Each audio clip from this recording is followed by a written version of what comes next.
Le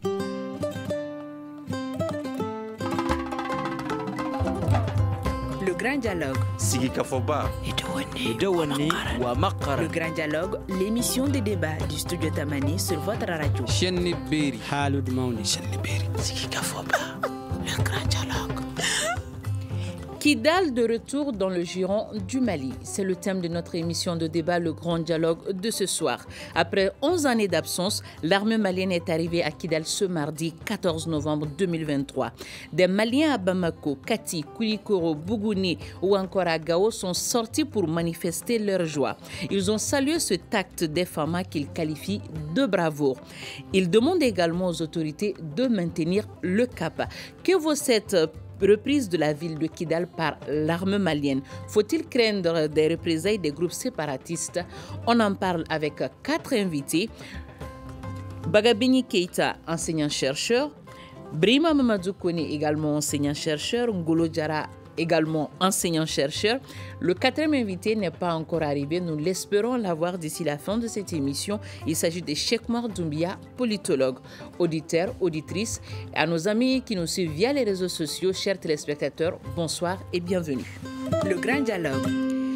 Chers invités, avant de rentrer dans le vif de cette émission, je rappelle que cette émission s'inscrit dans le cadre du projet de prévention de la violence et médias de la Fondation Hirondelle avec le soutien du département fédéral des affaires étrangères de la Suisse. 25 journalistes de 7 pays participent, dont 2 de Studio Tamani. Alors, comme je le disais à l'entame de mes propos, 11 ans après, revoilà l'armée malienne à Kidal. Comment donc vous avez accueilli cette annonce? Une question tour de table. Je commencerai par Ngolo Diarra. Okay. D'abord, merci pour l'invitation, petite fille de Sonia Libert. D'abord, une pensée à tous ceux qui ont laissé leur vie pour la défense de la patrie.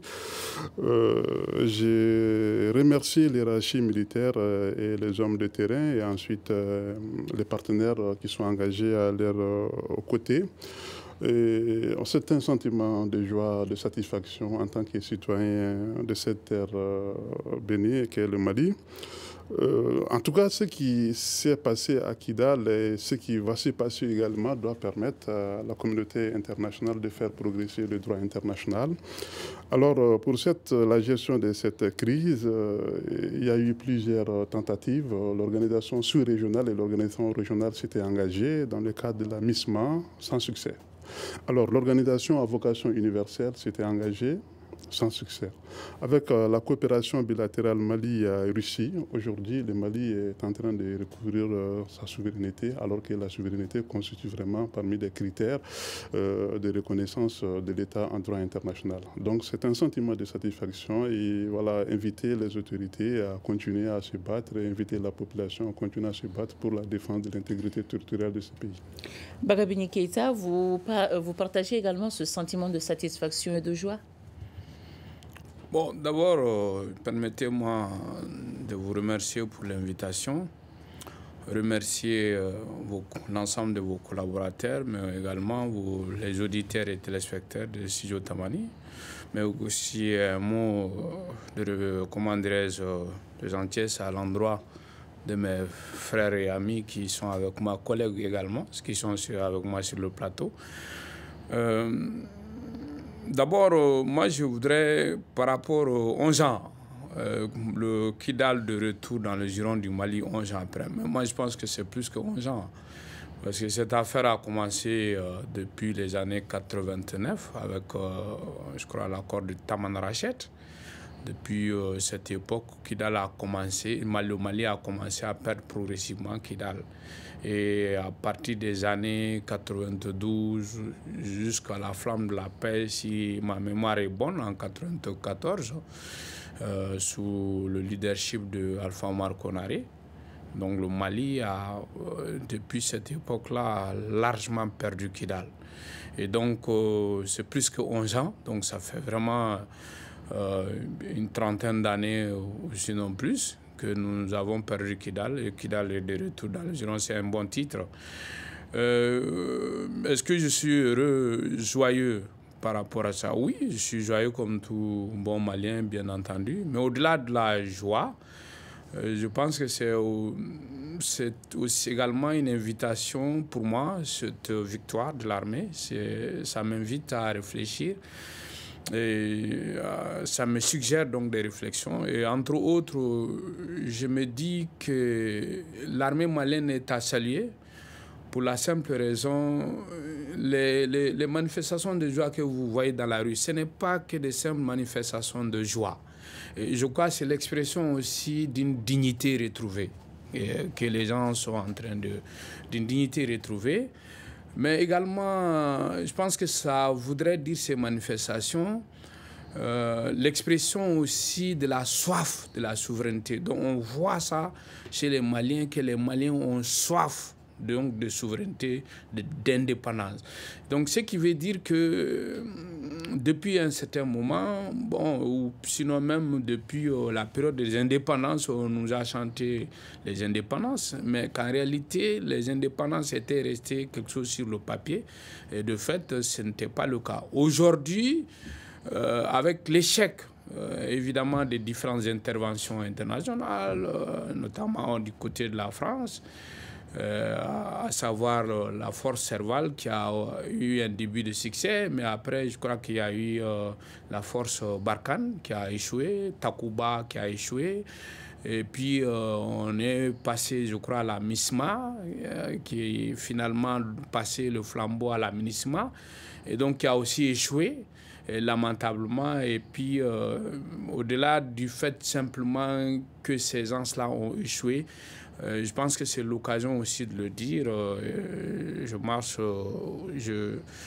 rejoins Ngolo dans ce sens que peut-être qu'il faudrait à partir de là aussi que les relations internationales soient quelque part aussi revues.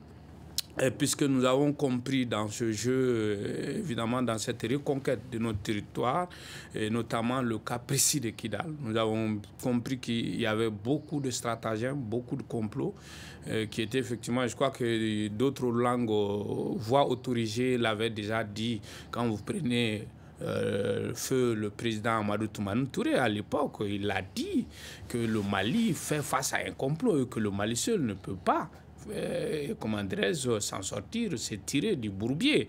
Et je crois que l'histoire lui a donné raison. C'est aussi l'occasion de saluer non seulement, comment dirais-je, les partenaires africains, notamment les deux pays frères, à savoir le Niger, le Burkina Faso, mais il faut aussi saluer nos partenaires russes.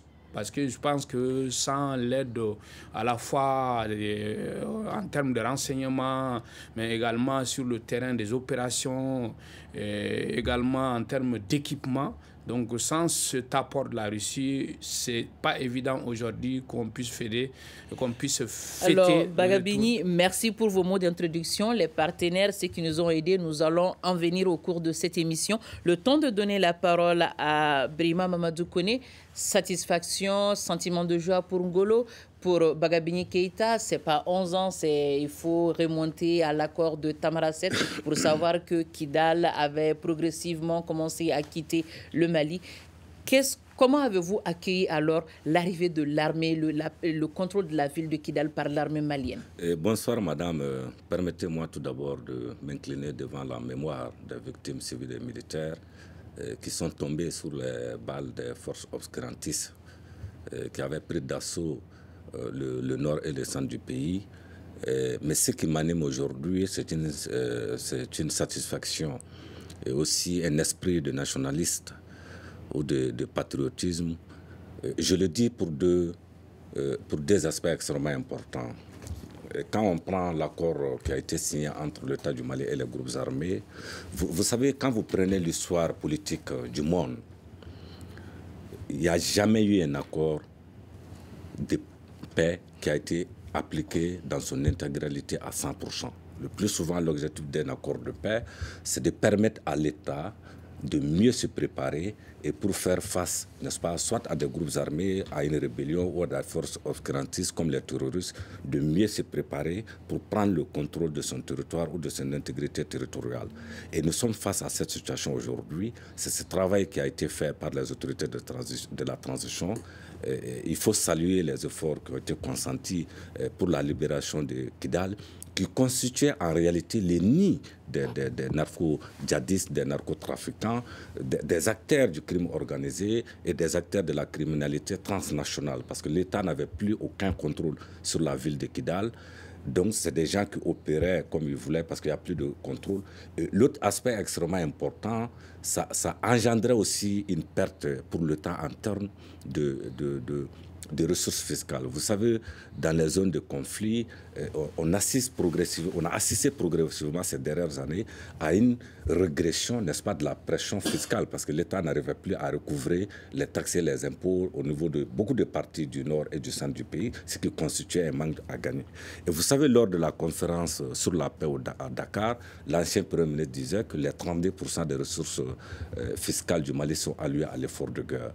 Donc, si on arrive à récupérer Kidal aujourd'hui, à nous positionner et à sécuriser le territoire national, ces ressources fiscales qui étaient allouées à l'effort de guerre vont permettre au Mali de faire des investissements publics, de faire des infrastructures physiques et des infrastructures routières, ce qui nous permettra de créer des emplois, de créer de la richesse et aussi de créer les meilleures conditions de redistribution de cette richesse aux différentes échelles d'économie pour lutter contre la pauvreté endémique, aussi contre les inégalités. Le deuxième aspect, quand vous prenez l'histoire politique du monde, je le dis sous le contrôle de mes co-débatteurs, les forces internationales n'ont jamais réussi à ramener la paix dans un pays. Quand vous prenez l'histoire politique du monde, et on l'a toujours dit que cette guerre, elle va être menée et gagnée, n'est-ce pas, par nos forces armées, nos forces armées et de sécurité. Et c'est ce travail qui est en train d'être fait aujourd'hui. Et moi, en tant que citoyen du Mali, je me réjouis aujourd'hui de cette avancée significative. Mais mieux encore, nous sommes à Kidal, mais il faudrait que nous travaillions pour, n'est-ce pas, pérenniser notre présence à Kidal. Et dans les jours à venir, il faut que l'armée essaye de géolocaliser, de briser les chaînes de commandement des groupes terroristes et des groupes armés, de les mettre en débandade, les détruire carrément, et pour qu'on puisse s'assurer aujourd'hui que le territoire national est sécurisé. Ça va prendre du temps, ça peut prendre 3 à 6 mois ou bien une année, et si cela se fait, ça va permettre la mobilité des personnes et de leurs biens sur les différents territoires, sur le territoire national, et ça va permettre aussi, par exemple, aux populations du centre, qui ne pouvaient plus amener des activités agro-silvopastorales. Et quand vous prenez le pays, les 70 ou 75% de la population vit, n'est-ce pas, des activités agro-silvopastorales. Donc cette crise a contribué à l'appauvrissement, n'est-ce pas, des communautés rurales et à créer aussi des inégalités parce que dans la plupart de ces zones, les populations n'avaient plus accès, n'est-ce pas, bien évidemment, aux services sociaux de base, l'eau, l'hydraulique, la santé, l'éducation. Donc il faudrait que nous travaillions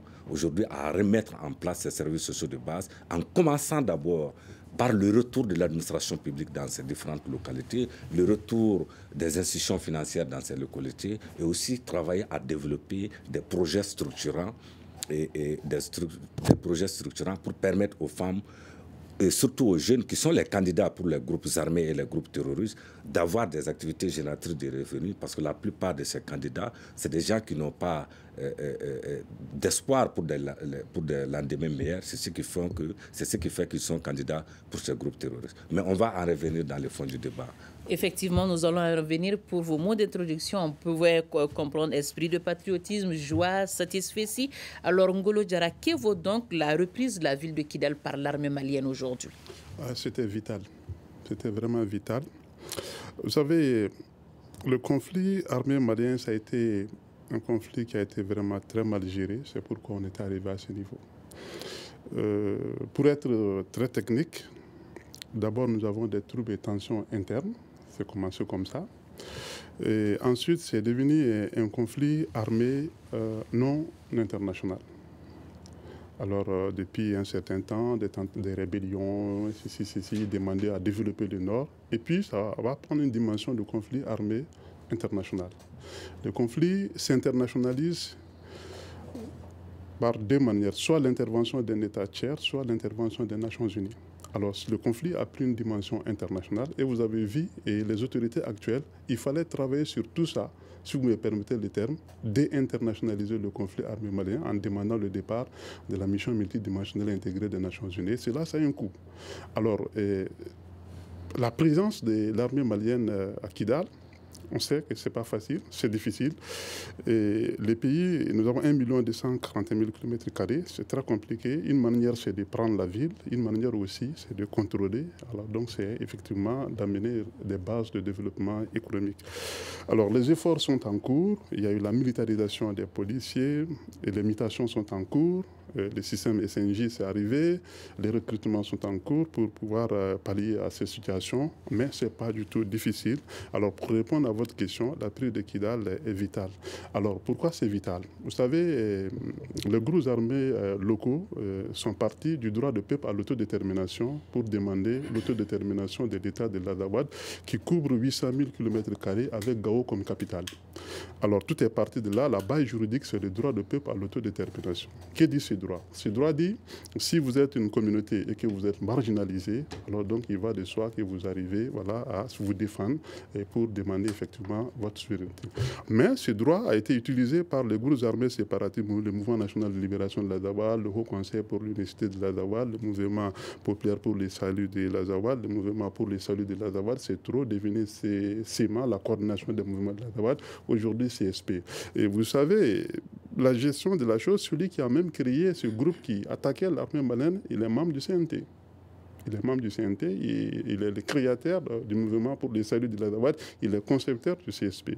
Alors, donc, c'est des pratiques très négligées par l'État et ça se retourne contre nous. Voilà. Sinon, évidemment, dans ces cas pareils, une fois qu'on prend des armes contre l'État, en ce moment, il devrait y avoir une réaction, que ce soit une réaction juridique ou bien que ce soit une réaction militaire pour empêcher cela.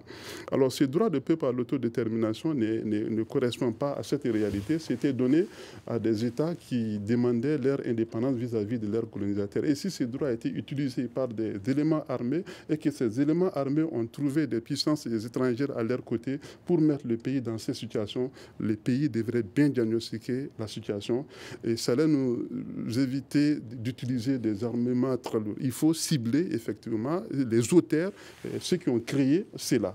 Alors, nous avons parlé, on était au four et au moulin, nous avons fait des articles scientifiques, nous avons rencontré les autorités, nous avons rencontré Amadou Toumane Touré, il nous a compris lorsqu'il était au crépuscule de ce régime, il a mis un mandat d'arrêt, des mandats d'arrêt internationaux contre effectivement les auteurs. Et ces auteurs, le président Keïta, paix à son âme, a utilisé ces acteurs aussi qui ont fait cela et en les intégrant dans l'armée, en les intégrant également dans les appareils de décision et même jusqu'à présent, ils sont présents dans ces éléments. Donc, il faut beaucoup travailler sur ça. L'idéologie autour du droit de peuple à l'autodétermination, l'idéologie indépendantiste, il faut combattre ça aussi.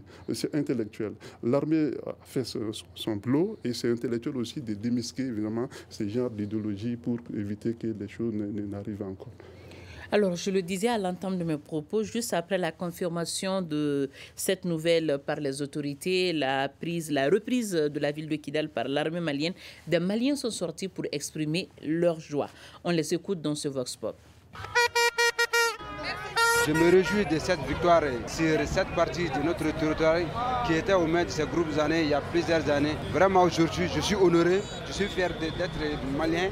Je suis venu en tant que Malien et fier d'être Malien. Nous sommes tous joyeux, toute la population malienne, et nous rendons grâce à Allah le Tout-Puissant. Aujourd'hui c'est un grand jour, aujourd'hui c'est un grand événement. Aujourd'hui c'est un jour qui sera inscrit dans les annales. 11 ans, ça a coulé. Et aujourd'hui, voir que ces militaires ont couvert tous les territoires du Mali, c'est un sentiment d'espoir qui renaît aujourd'hui. Alors, vous venez d'écouter ce Vox Pop à travers le pays, des scènes de liesse qui se sont déroulées hier après l'annonce de la reprise de la ville de Kidal par l'armée malienne. Que pouvez-vous dire de ces scènes de liesse à travers le pays, Brima Mamadou Kone?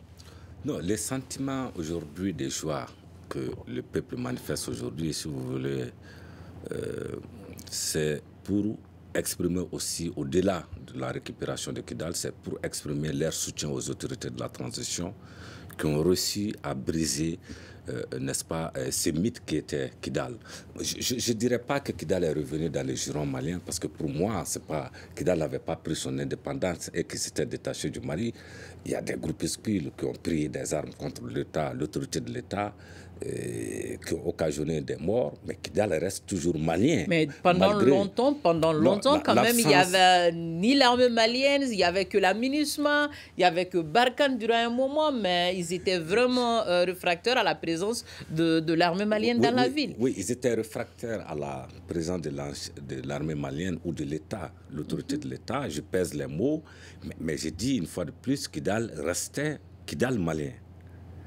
Il est clair que Kidal, en fait, Kidal restait malien, mais au même moment, Kidal refusait l'État malien. Comment comprendre ça? Mais vous savez pourquoi vous le dites? On avait la présence d'un gouverneur qui est le représentant légitime de l'État à Kidal.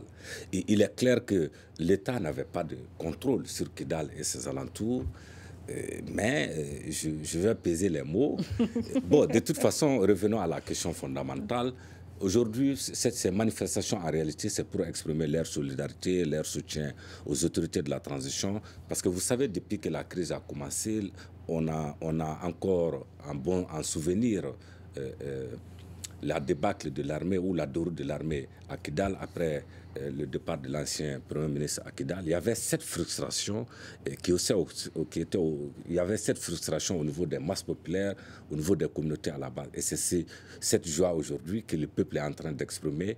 Et je peux vous dire que les autorités de la transition, s'ils continuent sur cet élan, sur cette lancée, et sans risque de me tromper, ils pourraient toujours avoir le soutien, n'est-ce pas, l'engagement, l'accompagnement, n'est-ce pas, du peuple malien qui aspire aujourd'hui à l'intégrité territoriale du pays afin que les gens puissent mener leurs activités, afin de faciliter la mobilité des personnes et de leurs biens dans l'espace, ce qui n'était pas le cas.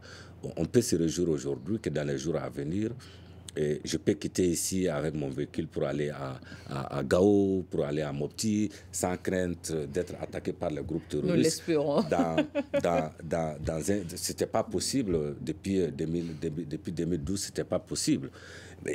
Aujourd'hui, l'avancée des forces armées maliennes, des forces armées et de sécurité, ça donne l'espoir que dans les jours à venir, on va travailler à mettre en déroute l'ensemble des groupes terroristes qui opèrent sur le territoire malien. Mais il est aussi important aujourd'hui que l'État du Mali travaille dans le cadre des différentes coalitions avec les pays frontaliers, notamment l'Algérie, notamment la Mauritanie, notamment le Niger et puis le Burkina Faso. Il faut commencer à faire des opérations de coalition pour faire le ratissage le long des frontières, surtout au niveau des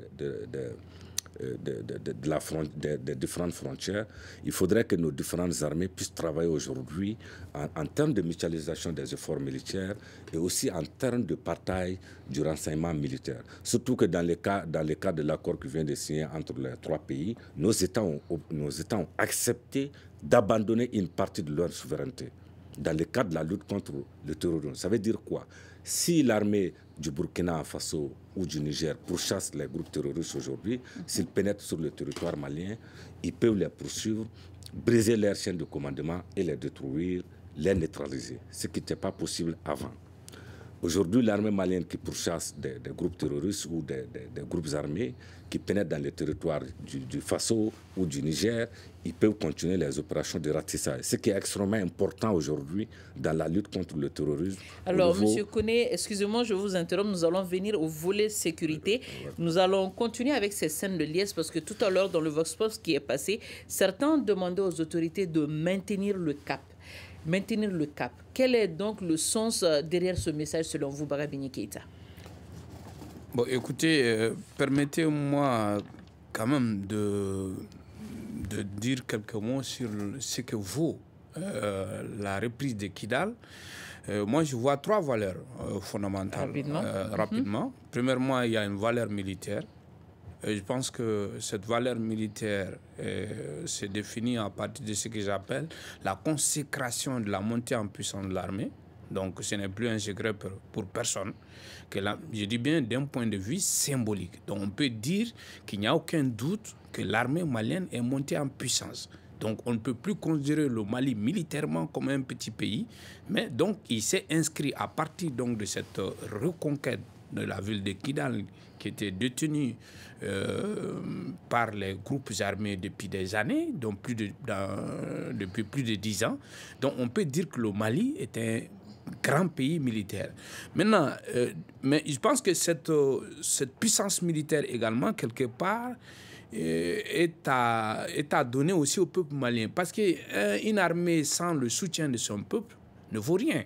Et donc, c'est grâce également au soutien du peuple malien que cette victoire-là a été enregistrée. Maintenant, la deuxième valeur, je pense que je ne veux pas trop insister là-dessus. Il y a M. Koné qui en a parlé, à savoir la valeur socio-économique.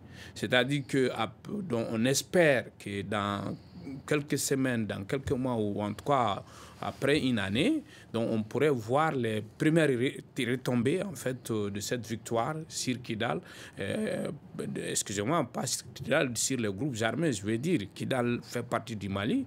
Et donc, les retombées socio-économiques, à savoir la réinstallation donc, des structures de l'administration, de santé, les structures sociales de base, si vous voulez. Et donc, évidemment, comme il a dit également, à un moment donné, donc même le Mali a perdu effectivement le contrôle de la fiscalité de cette partie. Donc, je pense que les impôts et autres que l'État malien devait récupérer revenaient directement aux groupes armés. Donc, à partir donc, de la reprise de Kidal, donc, je ne veux pas m'attarder sur ça. Maintenant, la dernière chose, c'est une valeur politique, la reprise de Kidal.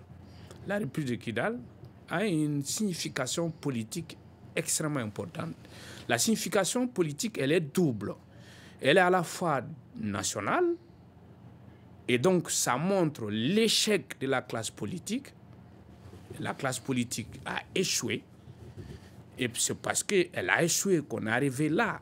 Et donc, ceux qui ont pris le pouvoir à partir de 2020 ou 2021, ça évidemment légitime également leur pouvoir. Donc, ceux qui disaient qu'il ne fallait pas donc, ce coup d'État, je pense que l'histoire leur donne tort d'avoir dit ça, et donc donne raison à ceux qui, même si effectivement d'un point de vue principiel, on pourrait dire qu'il ne faut pas saluer un coup d'État, que c'est antidémocratique, etc., etc. La démocratie, on peut en parler, mais c'est peut-être que vous allez nous inviter ça fera l'objet d'une autre émission. Du point de vue international également, je disais, d'un point de vue national, donc l'échec de la classe politique et la légitimation, évidemment, du projet politique qui a été porté par le colonel Assimi Goïta et ses collaborateurs, à savoir le Premier ministre, le ministre de la Défense, le ministre des Affaires étrangères, etc. Et donc, depuis quelques années, donc, ça légitime leur projet politique. Alors, du point de vue international, donc, ça montre la fourberie également de certaines puissances, évidemment, qui ont plongé notre pays dans cette situation. Et c'est pour cette raison que je m'en vais à dire à M. Koné, si effectivement je suis d'accord avec vous, votre constat qui consiste à dire que les interventions des puissances étrangères n'ont jamais mis fin à une guerre dans un pays, je suis tout à fait d'accord avec vous, le constat est pertinent. Mais vous savez pourquoi ça n'a jamais mis? Parce que les interventions des puissances militaires n'ont jamais été sincères. Alors, M. Keïta, nous allons revenir à notre question. Okay. Comment faire aujourd'hui pour maintenir le cap? C'est le message lancé par certains Maliens juste après l'annonce de la reprise de la ville de Kidal par l'armée malienne. Maintenant, comment faire en sorte que nous... Le message derrière, maintenir le cap, pour que les autorités maintiennent le cap. Oui, maintenir le cap, c'est ce que ça signifie.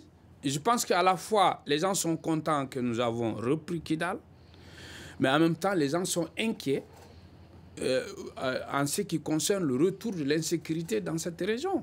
Donc, je crois que c'est ça, c'est ce message qui est... Donc, il faut maintenir le cap. Nous avons pris Kidal, et donc travaillons de manière que Kidal ne nous échappe plus. Alors, pour que Kidal ne nous échappe plus, je pense qu'il y a, pour moi, il y a deux pistes de réflexion possibles. La première, elle est d'ordre militaire. Bon, parce que les gens vont dire, évidemment, je pense que Koné a eu à le dire, que ça peut prendre des mois ou peut-être même plus une année. Lui parlait de 6 mois. Moi, je dis ça peut même prendre une année, les opérations de sécurisation.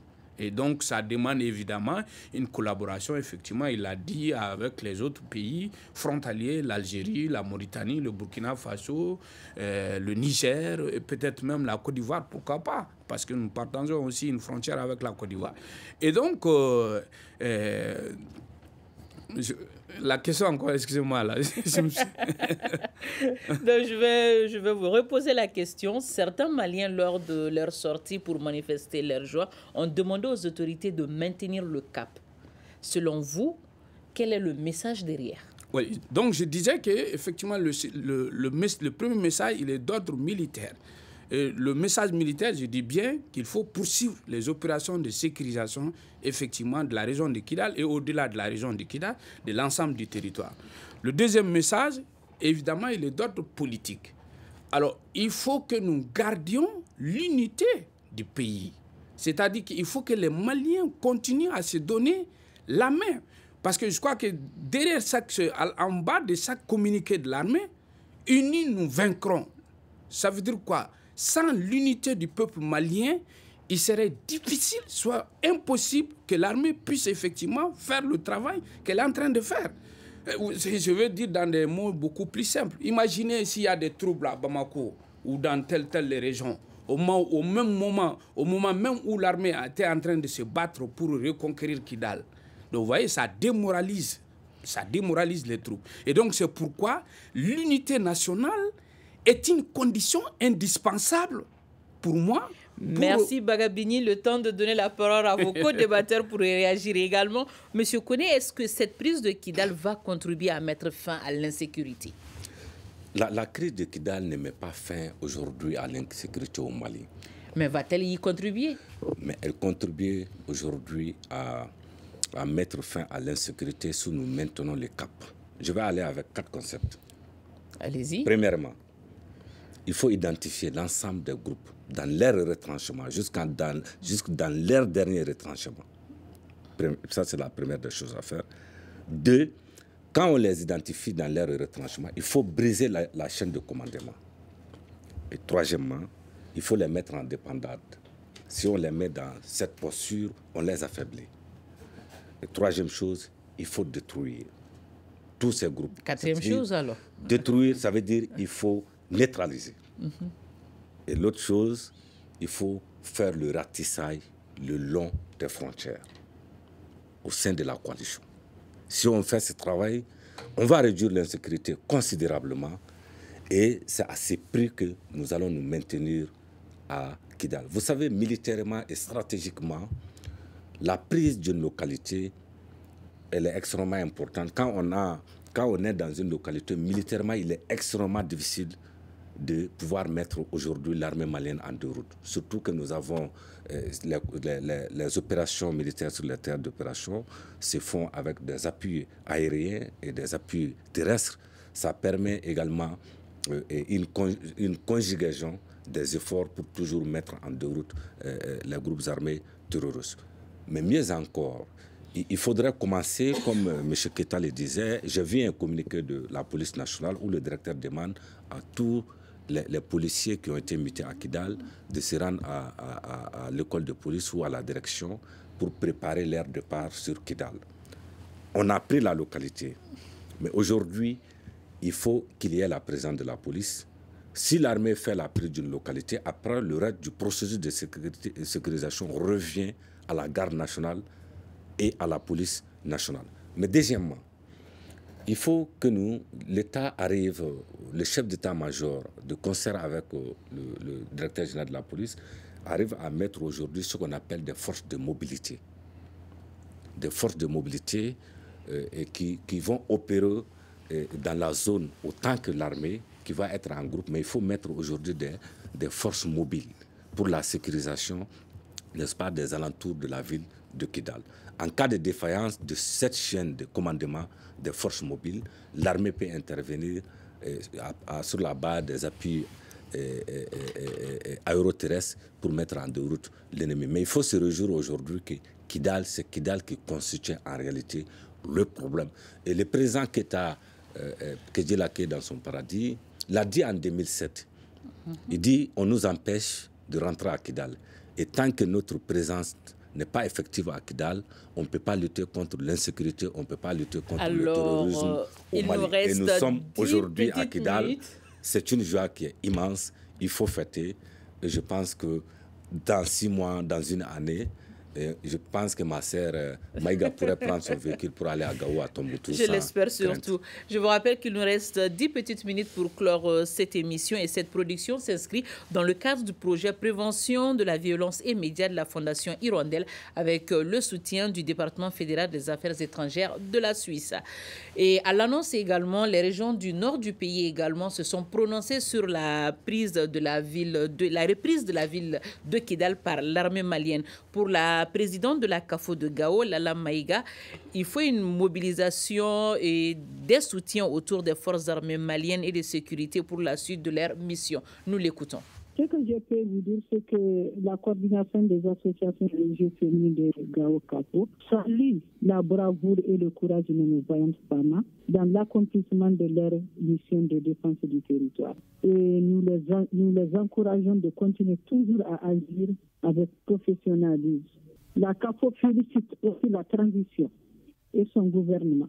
Et comme c'est fait à Kidal, nous demandons à la population de Kidal de faire confiance aux femmes qui ont encore une mission de sécurisation et de protection pour le retour effectif de l'État, des services sociaux de base et le retour des déplacés et des réfugiés.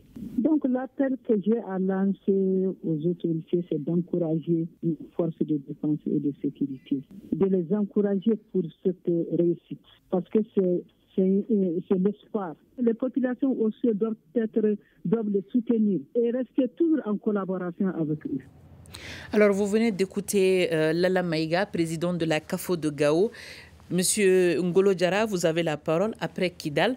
Que faut-il aujourd'hui pour asseoir une sécurité dans les différentes régions du nord du pays, notamment à Menaka, Gao, Tombouctou, où des régions vivent sous blocus, où des groupes armés ou encore des groupes djihadistes donnent des ordres sur place également aujourd'hui?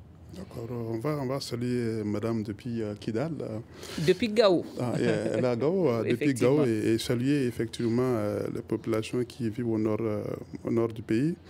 C'est des populations vraiment qui ont beaucoup résisté à l'oppression, comme le droit constitutionnel en constitution le dit. Alors donc, en ce moment, c'est difficile. Le cas du Mali, c'est très difficile.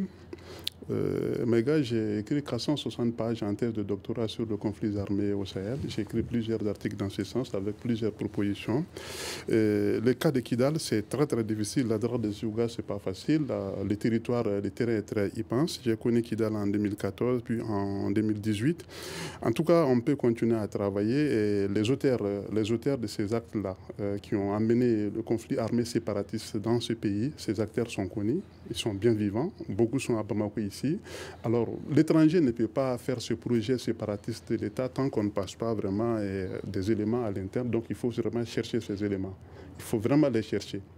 Ils doivent vraiment rendre compte à l'État malien. C'est ce qui nous a amenés dans cette situation. On les connaît mieux. Alors donc, rien n'est caché dans ce sens. Donc l'État doit sortir dans cette situation, souvent faire des exonérations à des individus qui prennent des armes contre l'État, ou bien ce qu'on a appelé dans le jargon de la diplomatie la discrimination positive, essayer de dire c'est telle population et ceci. Vraiment, il faut sortir dans cette situation et essayer de travailler bien. Et puis travailler beaucoup sur la politique nationale. Mes amis ont eu à dire, mais aussi la politique internationale, régionale et sous-régionale, faire en sorte que le Mali puisse retourner de façon effective dans le concert des nations. Et je comprends la réaction également des populations. La polémologie, c'est la science des conflits armés et leurs répercussions sociologiques, vous savez. Et toutefois, si la population voit les armes passer, on est content, on tape truc.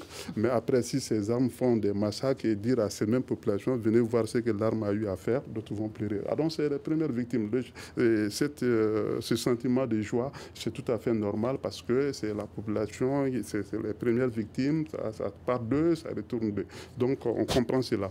Donc beaucoup de travaux sont en cours d'ailleurs pour éradiquer la situation, mais il faut vraiment identifier, diagnostiquer les acteurs, chercher à traquer les acteurs, comme il a eu à dire, même les acteurs politiques de ces mouvements. Alors, vous parlez de traquer les acteurs, chercher les acteurs, et comme vous le savez également, on dit plus CMA depuis quelque temps, la coordination des mouvements armés, le cadre stratégique permanent CSP, après la reprise de la ville de Kidal par l'armée malienne, a fait un communiqué où il parlait de repli stratégique et demande à ses militants de rester mobilisés. Quelle lecture faites-vous de cette annonce des groupes armés séparatistes à leur C'est très simple. J'ai travaillé beaucoup sur là-dessus. Ces groupes armés séparatistes, ils ont des soutiens. Hein. Ils ont des bases juridiques. Ils travaillent bien sur leur diaspora aussi travaille bien. C'est pourquoi je dis il y a une manière de prendre la ville, il y a une manière aussi de conserver. L'adra des Ouga, le terrain n'est pas du tout facile. Si vous voyez le terrain, vous verrez bien, en réalité, ces retraits-là, ça doit donner vraiment des inquiétudes. Ça doit donner des inquiétudes. Et vous avez bon, l'armée s'est équipée, il y a des moyens, et aussi ils sont équipés.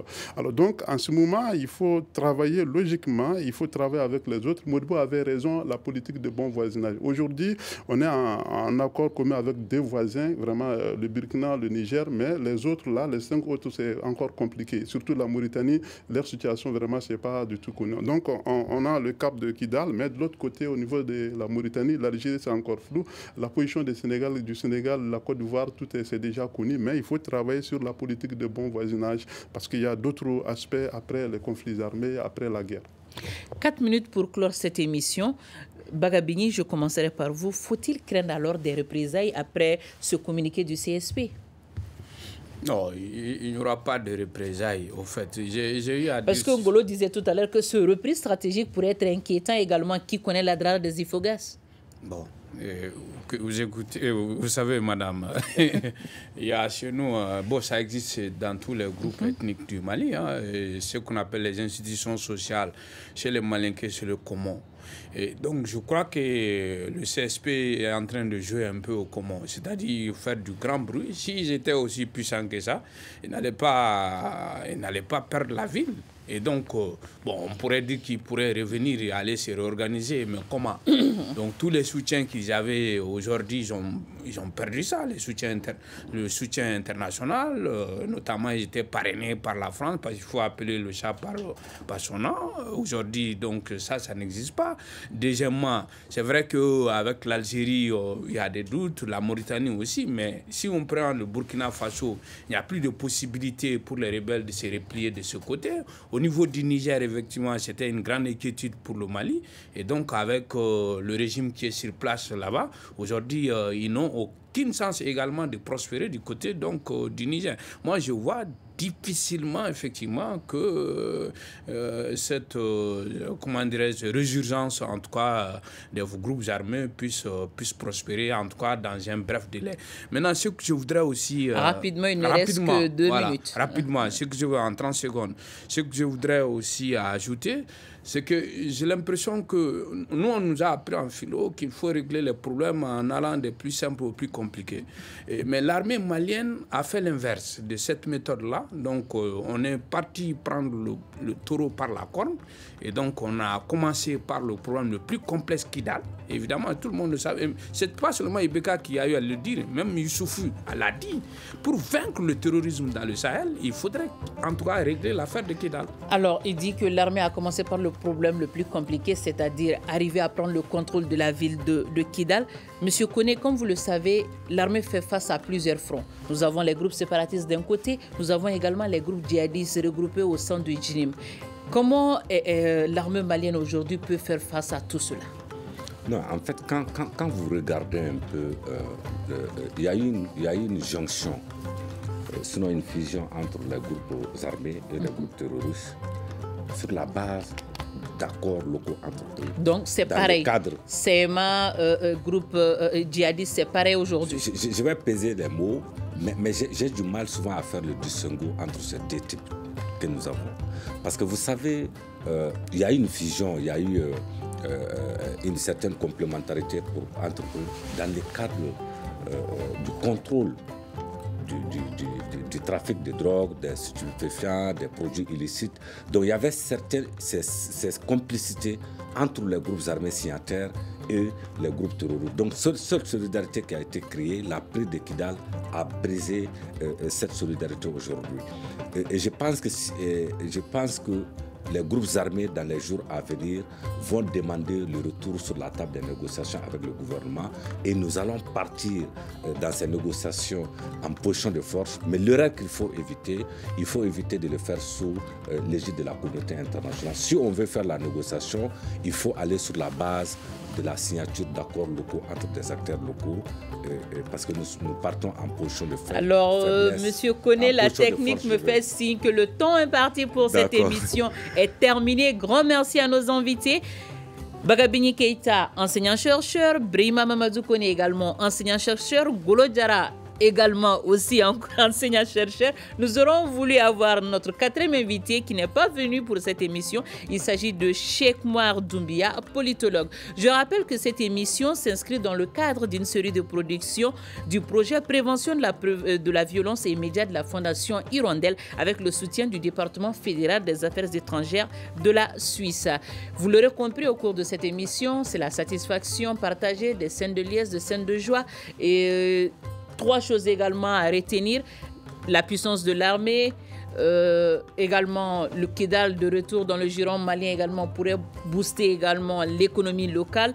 Et il y a également une valeur politique également avec ce retour du Mali dans la ville de Kidal. Je suis Mariam Maïga. À la technique, il y avait Mamadou Ouattara et Salim Diouara. Grand merci à vous pour votre fidélité. On se donne rendez-vous pour une prochaine fois.